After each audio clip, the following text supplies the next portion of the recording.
11 de septiembre de 2001. Terroristas que se hacen llamar guerreros de Dios contra los cruzados de Occidente. Dos religiones que predican la paz hacen sin embargo la guerra a lo largo de la historia.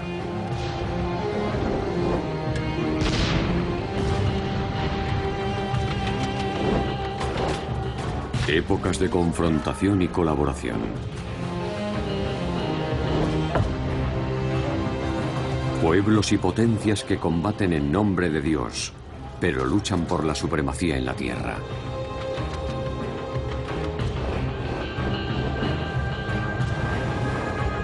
La Guerra Santa. El Imperio Otomano, una gran potencia islámica.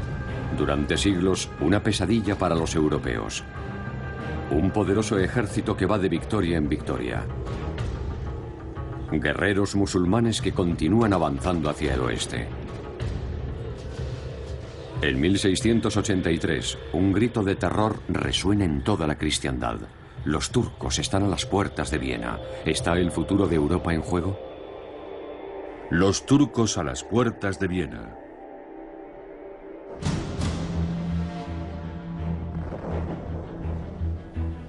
Viena, capital del Sacro Imperio Romano Germánico, residencia de los emperadores de la dinastía Habsburgo. En el verano de 1683, la ciudad está bajo amenaza.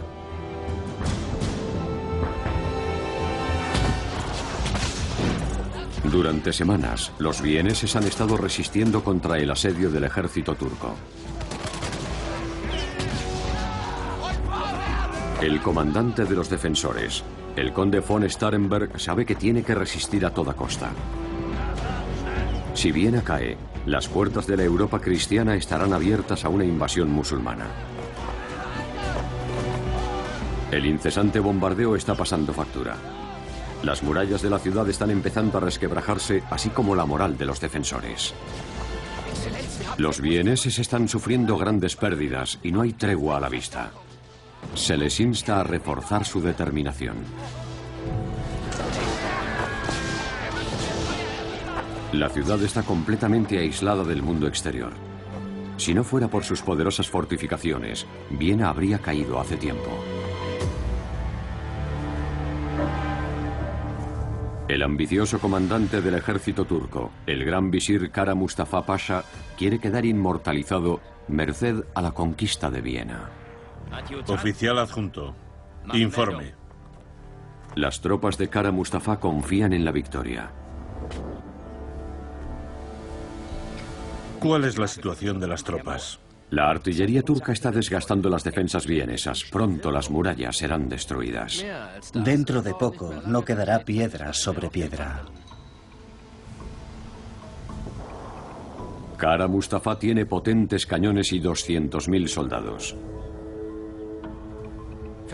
Confiad en la sublime bandera del profeta. Los turcos depositan también su fe en los estandartes del profeta Mahoma. Alá les conducirá a la victoria. Alabado sea Alá el Magnífico. Viena debe ser conquistada antes de que termine el verano. De lo contrario, el clima obligará a los turcos a retirarse.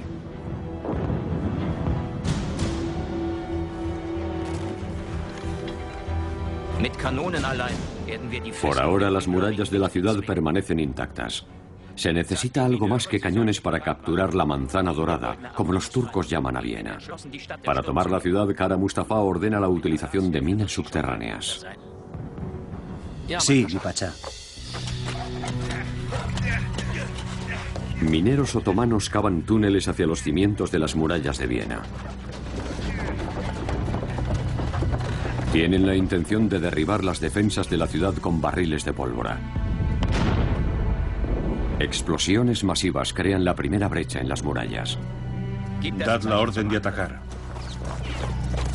Es hora de ordenar el ataque.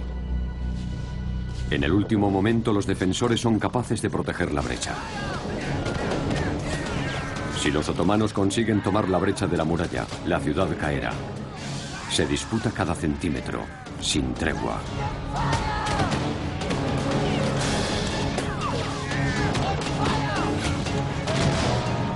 Los genízaros, las tropas de élite turca, son muy temidos. Fueron reclutados siendo niños. Nacidos en familias cristianas en los Balcanes, fueron obligados a convertirse al Islam. Ahora son las tropas más leales de los sultanes turcos. Pero ni siquiera ellos son capaces de romper las defensas.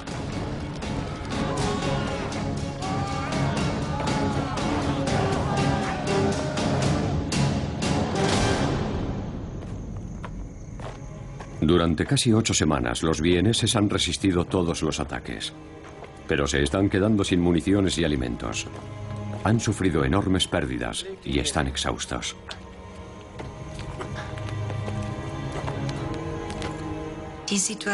La situación en el interior de la ciudad amurallada era grave. Los cadáveres cubrían las calles. No había nada que comer. Sobra decir que era una situación muy difícil para los Habsburgo y todo el ejército.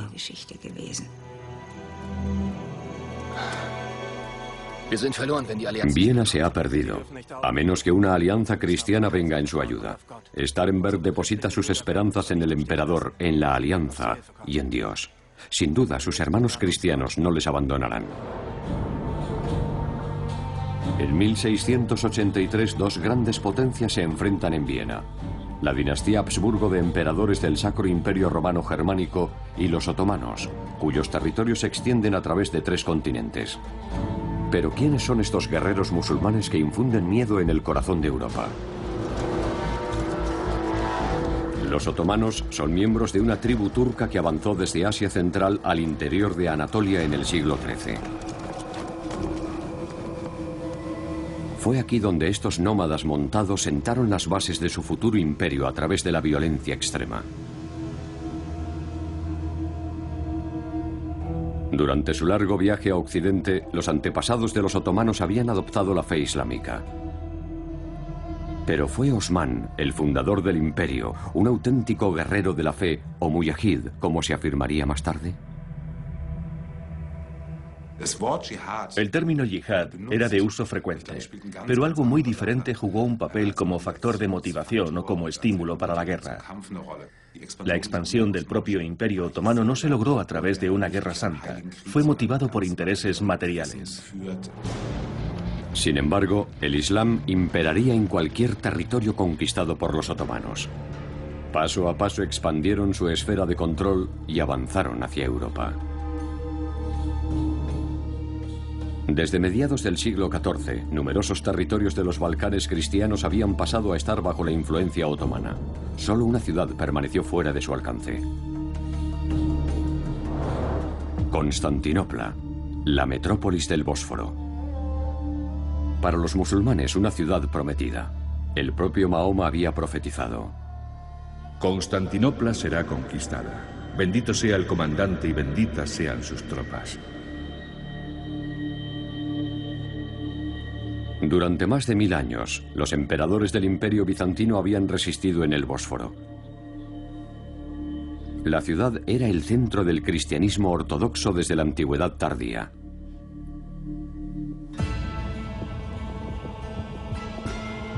El gobernante de Constantinopla se consideraba a sí mismo emperador por la misericordia de Dios y protector de la única fe verdadera. Constantinopla era famosa por sus reliquias sagradas, sus exquisitas obras de arte y su gloriosa opulencia. Se dice que el Espíritu Santo se reveló a través del brillo áureo. La riqueza de la ciudad era envidiada por gente mucho más allá de sus fronteras.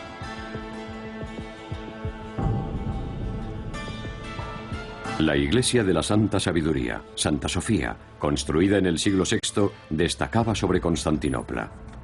Antes de la Catedral de San Pedro en Roma, era la iglesia más grande de la cristiandad, una de las maravillas del mundo. Un visitante en éxtasis escribió: Cuando cualquier persona entra en la iglesia, entiende de inmediato que esta magnífica obra no fue creada por manos humanas, sino por el poder mismo de Dios. La mayor parte de Constantinopla era grandiosa, incluidas sus poderosas fortificaciones. A mediados del siglo XV protegían el último bastión del cristianismo dentro de la esfera del poder otomano. En 1453 se produjo una nueva amenaza. El nuevo sultán, Mehmed II, se lanzó a la conquista de Constantinopla. Deseaba la ciudad como símbolo del poder de los emperadores bizantinos. Muchos sultanes antes que él tuvieron el mismo sueño. Sus predecesores ya habían hecho grandes esfuerzos para conquistar Constantinopla. Gracias a la moderna artillería, ahora tenía el potencial para romper las murallas de la ciudad. Mehmed desplegó los cañones más grandes del mundo. Habían sido forjados por un armero de Hungría, un cristiano. Ahora estaban al servicio de la mayor potencia musulmana del momento en una campaña que tenía como objetivo lograr la victoria de la única fe verdadera. Mehmed declara el ataque a la ciudad una guerra santa. Mi mayor ambición es aplastar a los no creyentes. El 12 de abril de 1453 los cañones turcos abren fuego. Están pulverizando las murallas, escribió un horrorizado defensor. Durante décadas los otomanos habían tenido la mejor artillería y municiones del mundo. La artillería otomana fue mucho más decisiva que la noción de yihad. 6 semanas después la batalla se había ganado. A partir de ahora, los otomanos controlaban el destino de la ciudad y el de sus habitantes cristianos.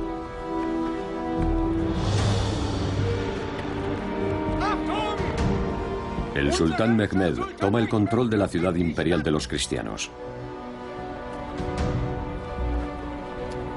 El sueño del sultán se había hecho realidad. Pasó a la historia como Mehmed el Conquistador. Mehmed permitió que la ciudad fuese saqueada como recompensa a los guerreros del Islam. Habían cumplido con su deber en la Guerra Santa, según exige el Corán. La tradición musulmana había requerido siempre a los fieles participar en la yihad, la lucha en el camino de Dios. El término se refiere tanto a las prácticas religiosas como a la defensa armada de la fe. Hasta los últimos días y hasta el fin del mundo, siempre habrá guerreros que luchen en la yihad. Aquellos que luchen por Alá, tanto si viven o mueren en batalla, serán recompensados en el paraíso.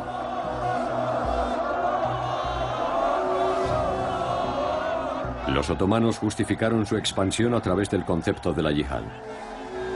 La ley islámica permite a los soldados victoriosos saquear una ciudad conquistada si se ha negado a rendirse. Larga vida al sultán Mehmed. El primer objetivo de los soldados, las iglesias de Constantinopla con su enorme riqueza. No se diferencian de los ejércitos cristianos de la época. Si una ciudad sitiada se defendía, sus habitantes corrían peligro de venganza. En las horas previas a la caída de la ciudad, mucha gente buscó refugio en la iglesia de Santa Sofía. Esperaban encontrarse a salvo en este lugar de culto.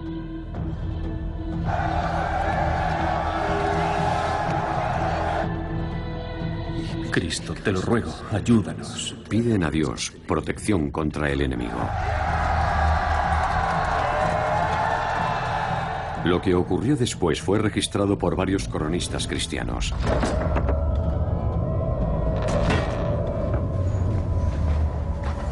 Nada tan horrible ha ocurrido antes. Nada tan horrible volverá a suceder.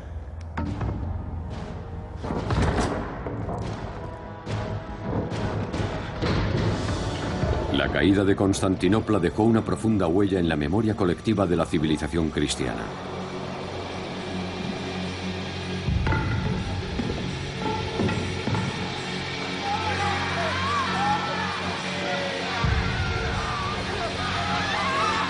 Cualquiera que se interponga en su camino muere por la espada. Hombres y mujeres, sin importar si son jóvenes o ancianos. Tras sufrir fuertes pérdidas en la batalla, los otomanos se vengaron. Durante 3 días, la ciudad estuvo a merced de las tropas merodeadoras.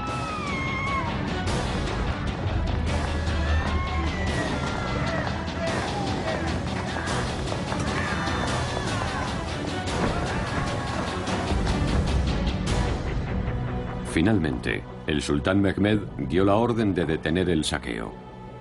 No quería que Constantinopla fuera destruida o despoblada. Iba a convertirse en la nueva capital del Imperio Otomano. En el Imperio Otomano, los cristianos griegos y armenios iban a tener un lugar legítimo junto a los musulmanes.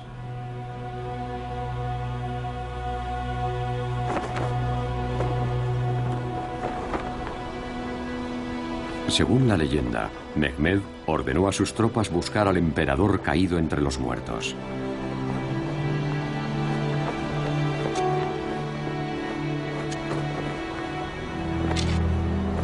Se dice que fue identificado por las águilas doradas que adornaban sus zapatos.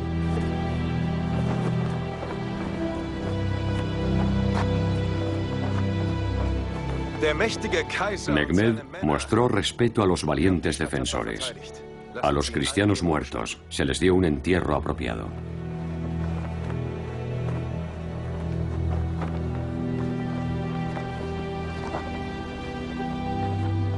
En el imperio de Mehmed, a todos los súbditos se les permitirá coexistir con independencia de su fe.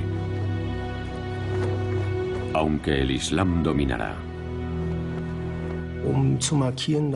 Para demostrar que esta era ahora una ciudad otomana islámica, Mehmed II convirtió el monumento más emblemático de la cristiandad, la iglesia de Santa Sofía, en una mezquita. Durante más de 500 años, la media luna dorada ha adornado la cúpula de la iglesia de Santa Sofía. Es el símbolo de un hito histórico. Durante muchos años, fue la mezquita más importante del Imperio Otomano.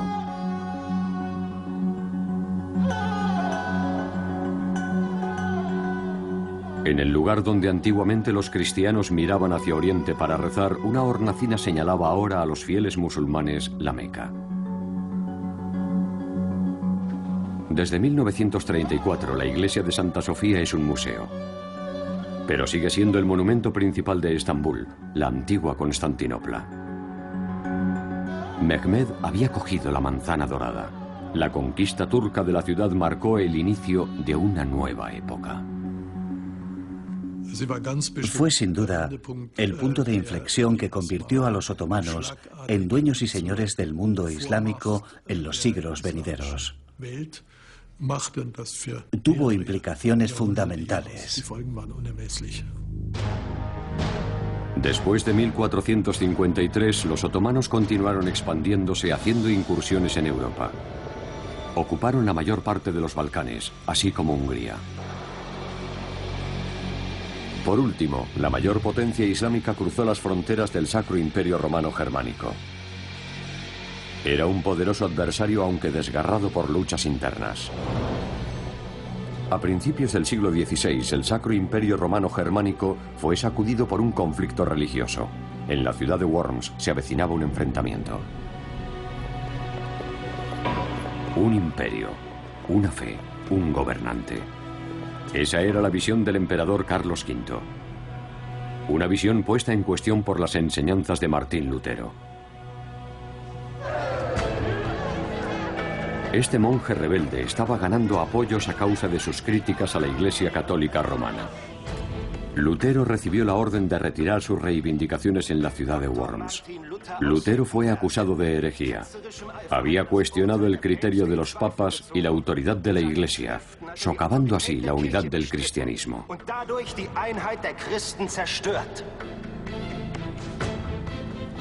Pero Lutero tenía algunos partidarios poderosos. Le dice al emperador que se niega a renunciar a sus enseñanzas a menos que pueda ser convencido a través de las escrituras y por medio del razonamiento adecuado. Que Dios me ayude. Amén. Lutero se atrevió a enfrentarse al emperador y a la Iglesia. La reforma se había vuelto imparable. Principalmente porque Carlos V estaba ocupado defendiendo las fronteras del Sacro Imperio Romano contra los otomanos. Sus fuerzas estaban atadas en el sureste.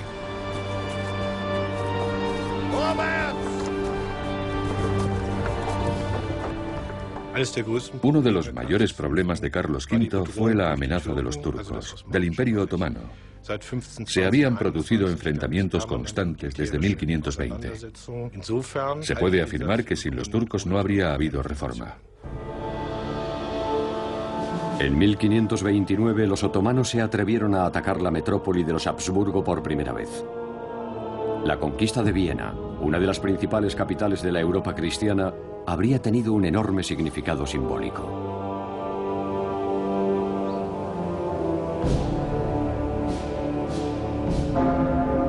En muchas ciudades del imperio, las campanas de las iglesias sonaron a diario para avisar a la gente de la amenaza turca. Se pronunciaban sermones regularmente contra el turco, calificado de anticristo. Su ira no se detiene ante los ancianos, ni ante las mujeres, ni ante la misma iglesia. El sultán Solimán el Magnífico fue señalado como el principal enemigo de la fe cristiana. Sus tropas lanzaron el ataque sobre Viena en el otoño de 1529. Parecía ser una cuestión de tiempo que la ciudad se rindiese a los otomanos. El pueblo de Viena rezaba por un milagro. Y sus oraciones parecieron ser escuchadas.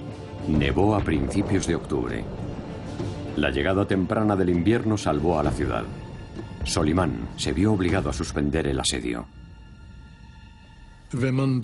Cuando leemos las crónicas otomanas en Viena en 1529, parece como si hubieran logrado una gran victoria. En realidad, Solimán se retiró al cabo de 3 semanas. Pero el miedo de los cristianos a los turcos permaneció. Católicos y protestantes se unieron en sus denuncias sobre el peligro turco. Sus panfletos contra los otomanos se distribuyeron ampliamente gracias a la recién inventada imprenta.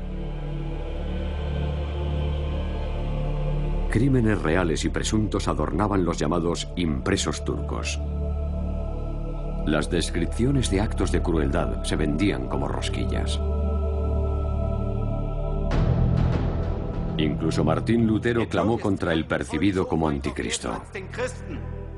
Describió a los turcos como los enemigos de todos los cristianos. Eran servidores del diablo que intentaban derrocar el reino de Cristo.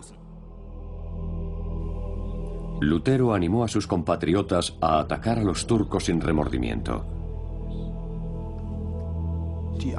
El miedo estaba en parte justificado por la ofensiva otomana hacia el oeste. La gente veía a los turcos como el azote de Dios, como un justo castigo por sus pecados. Pero a pesar de su acérrima enemistad, los Habsburgo y los otomanos continuaron manteniendo relaciones diplomáticas. En 1554, un embajador imperial, Ogier de Busbecq, viajó a la corte de Solimán el Magnífico para mantener conversaciones de paz. Hemos estado enfrentados a los turcos durante muchos años. El emperador me ha explicado cómo pueden ser apaciguados. El diplomático entró en un mundo mucho más magnífico que cualquier lugar de Europa. Quedó profundamente impresionado por la mezquita de Solimán, construida por el sultán para superar incluso a Santa Sofía.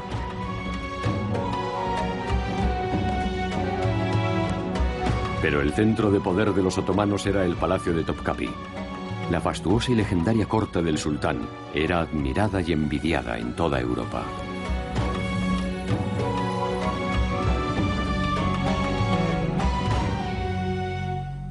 Según la opinión de muchos observadores contemporáneos, el periodo entre 1450 y 1600, incluso 1650, constituyó la edad de oro del Imperio Otomano. El embajador de los Habsburgo solo recibió permiso para visitar al sultán en contadas ocasiones. De camino a una audiencia en el palacio de Solimán, Busbecq pudo vislumbrar fugazmente su misterioso y cuidadosamente protegido patio. Tuve la oportunidad de ver el harén, la casa del sultán y de su familia. Las mujeres otomanas son conocidas por su modestia. Todavía las mantienen ocultas a los ojos de los extranjeros.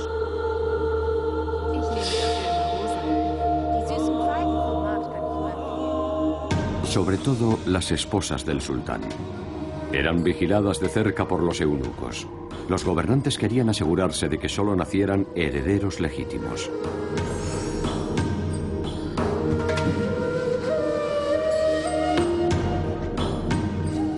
En el mundo occidental, el concepto de harén hacía volar la imaginación. Se convirtió en sinónimo de sensualidad desenfrenada y de todo lo que estaba prohibido en la Europa cristiana. En realidad, la vida en el harén era bastante corriente, pero también podía ser despiadada. Existía una intensa rivalidad entre los muchos hijos del sultán. Solo uno de ellos podía ascender al trono. Los otomanos tenían una tradición trágica de fratricidio. Generaciones enteras de líderes fueron eliminados. ¿Podía el fratricidio conciliarse con el Islam? Desde el punto de vista islámico, tanto legal como moralmente, el fratricidio no se puede justificar. El asesinato está terminantemente prohibido. La única vez que podría caber una excepción sería en el caso del asesinato de un tirano, cuando la muerte sirve al bien común. Pero el fratricidio es esencialmente un acto de asesinato y no tiene justificación. El embajador Busbek empleó su tiempo de espera en Estambul para estudiar las costumbres extranjeras. Los sacerdotes llaman a la oración desde lo alto de una torre especialmente construida. Detestan la impureza física más que la impureza espiritual, así que visitan regularmente los baños locales llamados hammam. Los mercados de Constantinopla vendían mercancías exóticas procedentes del mundo entero. El primer café de la ciudad abrió sus puertas en vida de Busbek. En poco tiempo, pasaron a formar parte integrante de la ciudad, pero también hubo protestas contra la nueva tendencia. El criticismo religioso decía que los bebedores de café estaban consumiendo una sustancia que había sido desconocida para el profeta, una novedad ilegal. Busbek también informó sobre los logros culturales y técnicos. Los otomanos continuaron con la tradición de las ciencias árabes, como la medicina y la astronomía. Pero también tuvieron en cuenta los nuevos conocimientos europeos, incluyendo la noción de que la Tierra es redonda y no plana. El descubrimiento de dos nuevos continentes por los españoles y los portugueses despertó también su interés. Las minorías religiosas no fueron perseguidas. Judíos de toda Europa buscaron refugio dentro del Imperio Otomano. Una sinagoga en Estambul conmemoraba su huida por mar. El púlpito se asemeja a la proa de un barco. Se podría decir que los otomanos fueron bastante tolerantes en sus relaciones con los no musulmanes, al menos durante ese periodo de tiempo. Tolerancia no en el sentido moderno de la igualdad de derechos, sino en el sentido de que se les ofreció protección legal, lo que ciertamente no fue siempre el caso en la Europa de los siglos XV, XVI y XVII. Después de largas negociaciones que se prolongaron varios años, Busbek finalmente fue capaz de firmar un alto el fuego con los otomanos. Su Majestad, el emperador de la cristiandad, envía al sultán sus imperiales saludos. Busbek transmitió el saludo de su emperador y expresó su deseo de paz. El todopoderoso sultán espera el tributo anual. Pero a cambio de la paz, el sultán esperaba recibir tributos. Busbek accedió como gesto de buena voluntad y en aras del bien común. El emperador Habsburgo pagaría un tributo anual de 10.000 monedas de oro. También hubo una nota de advertencia para el emperador: no provocar al sultán, el león dormido, ya que esto se traduciría en una guerra sin cuartel. El sultán Solimán, cuyos territorios se extendían a través de 3 continentes, no tenía intención de tomarse al embajador de los infieles en serio. Después de intensas negociaciones, Busbek había obtenido un acuerdo de alto el fuego entre los Habsburgo y los otomanos. Su misión estaba cumplida. Señor, todo está preparado para vuestro viaje. Pero la valoración de Busbecq es pesimista y escribe: en última instancia, uno de los bandos prevalecerá y el otro perecerá. Hasta nunca. Para Busbecq fue un último adiós. Después de 8 años en el Imperio Otomano, el embajador regresaba a su país. Por el momento, la amenaza turca se había evitado. Pero eran las distintas fes cristianas las que pronto entrarían de nuevo en conflicto. En la Viena católica existían planes para ahogar la reforma.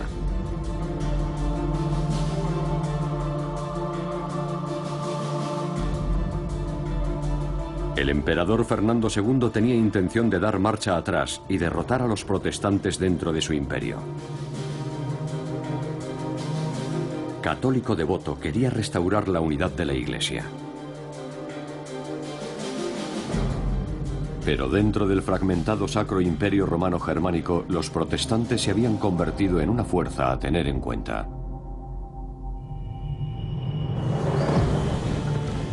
El año 1618 marcó el comienzo de la última y más cruenta guerra confesional entre las potencias cristianas. Durante 30 años, el centro de Europa se transformó en un campo de batalla. Fue una guerra por motivos de fe, de poder y por el control del continente. A veces las alianzas se fraguaron independientemente de las diferencias religiosas.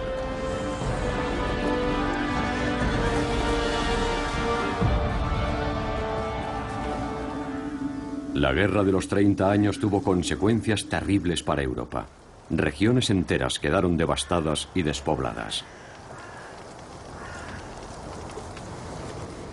La violencia, las enfermedades y la hambruna causaron la muerte de más de 1/3 de la población del mundo germanoparlante. Al final no hubo un vencedor, sino muchas víctimas.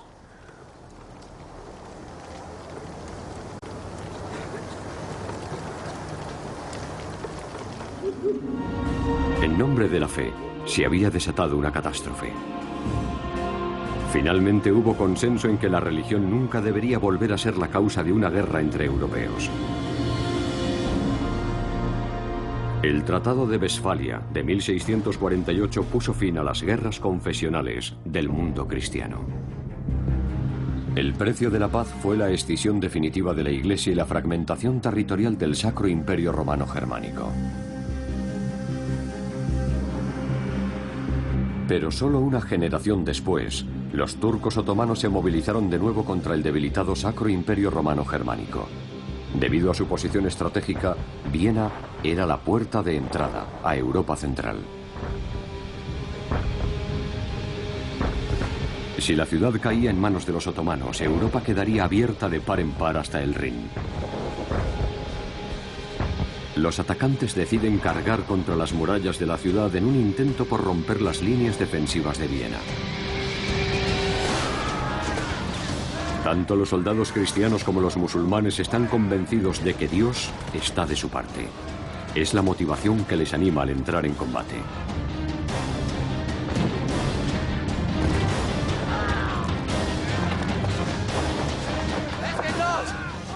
Starhemberg se ve obligado a desplegar todas sus fuerzas para defender las murallas de la ciudad. Kara Mustafa está seguro de la victoria. La fortaleza de Viena está madura para el asalto. Está persuadido de que Viena, la manzana de oro, caerá en un día.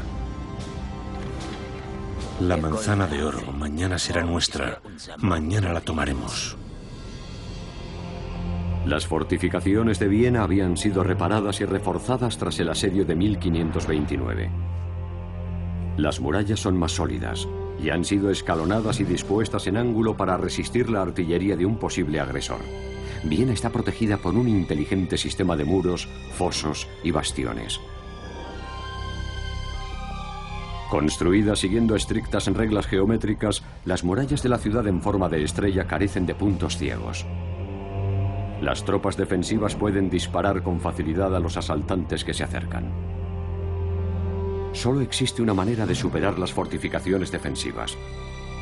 Los otomanos han comenzado a cavar túneles debajo de las murallas de la ciudad.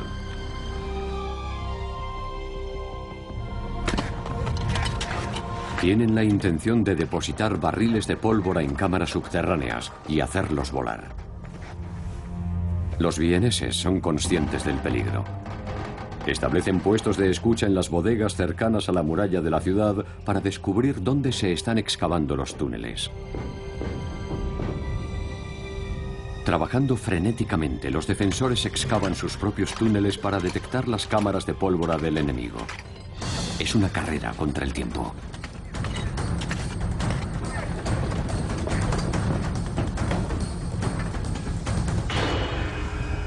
Justo a tiempo, los vieneses impiden que los otomanos detonen una enorme mina. La ciudad evita la catástrofe, por muy poco. El peligro todavía no se ha neutralizado. Sin la ayuda de la Alianza Cristiana, Viena se perderá. Starhemberg envía un mensajero al comandante de la Alianza. Es una última llamada desesperada a los aliados cristianos de Viena. Fue sin duda una guerra religiosa. La Santa Liga estaba allí para luchar por la fe. La Santa Liga es una alianza entre los Habsburgo y los gobernantes del Sacro Imperio Romano Germánico que eran aliados de Polonia y Venecia. Sin embargo, otras potencias cristianas, entre ellas Francia, los Países Bajos e Inglaterra, no prestan ninguna ayuda.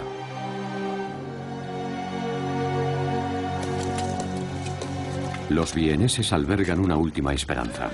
Se les ha prometido que recibirán la ayuda de un ejército de refuerzo de la Alianza. Pero, ¿llegará a tiempo? El mensajero de Viena llega al campamento de los aliados. ¿Sois el duque de Lorena? Sí, soy yo. ¿Qué queréis? Un mensaje urgente para el general en jefe del ejército. La Santa Liga tiene su cuartel general en una colina cerca de Viena. Ellos son los únicos que pueden salvar a la ciudad de los turcos. La alianza está dirigida por el rey de Polonia, Jan Sobieski. En respuesta a una petición formulada por el Papa, accede a apoyar a los Habsburgo contra la amenaza otomana. El conde de Starhemberg ya no puede seguir defendiendo la ciudad. Sobieski entiende la gravedad de la situación. Si los turcos toman Viena, se adentrarán mucho más en Europa. Ordena atacar a los turcos al día siguiente. Lo que se consiga en Viena beneficiará a toda la cristiandad. Dad la señal a Viena. La batalla decisiva está a punto de comenzar. Es calificada como una lucha entre los cristianos y el anticristo. Cuando los vieneses contemplan las señales de fuego, lo interpretan como un signo de la salvación. Dan las gracias a la Virgen María y al emperador.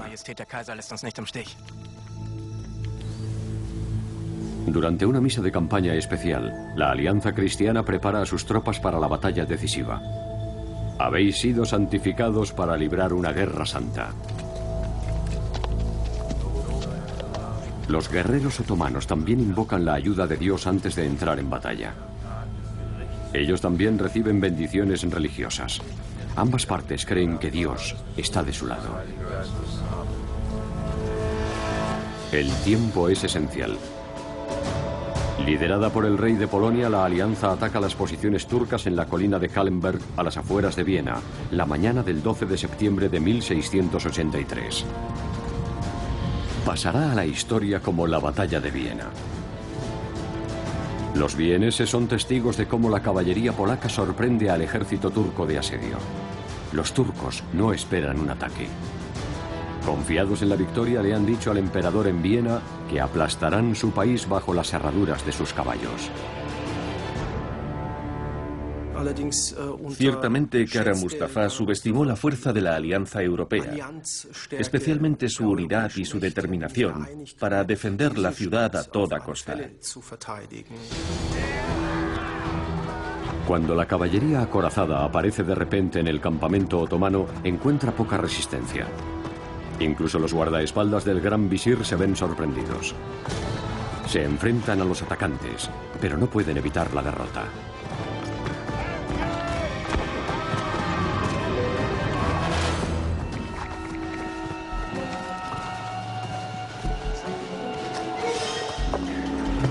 Todo está perdido, Pachá. Debéis salvar vuestra vida. Cuando todo parece perdido, Kara Mustafa busca la muerte en el campo de batalla. Aquel que cae como un mártir en una guerra santa gana la entrada en el paraíso. Pero sin su liderazgo el ejército turco perecerá. Pero sois el alma del ejército. Si corréis hacia el martirio, el ejército se vendrá abajo. Huyamos de aquí. Seré merecedor de la compasión de Alá. Justo en el último instante, Kara Mustafa decide huir. El ejército otomano evita por poco la aniquilación total. El gran visir escapa con el estandarte del profeta. Más tarde será ejecutado por haber perdido la batalla.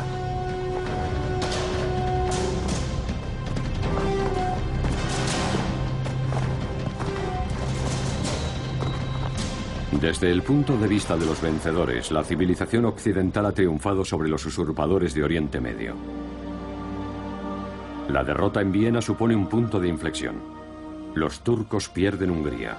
Paulatinamente pierden también terreno en los Balcanes. A partir de 1683, el Imperio Otomano se va quedando atrás respecto a los europeos.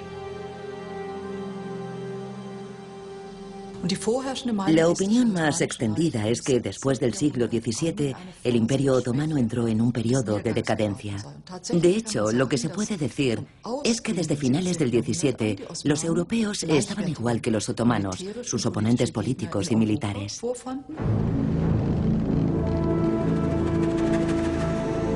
El descubrimiento de América y la apertura de las rutas marítimas a la India marcaron el comienzo de una nueva era en Europa.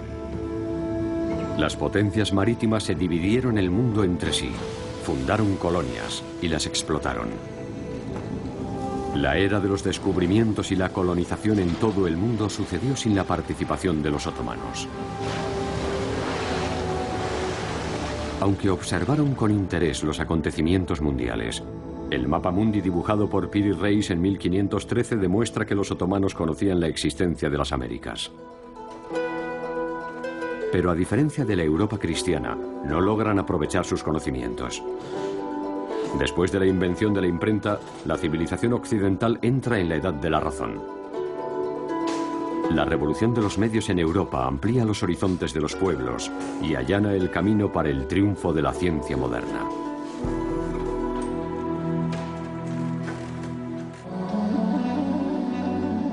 A diferencia de los otomanos, que se aíslan del mundo exterior y se centran en los valores tradicionales.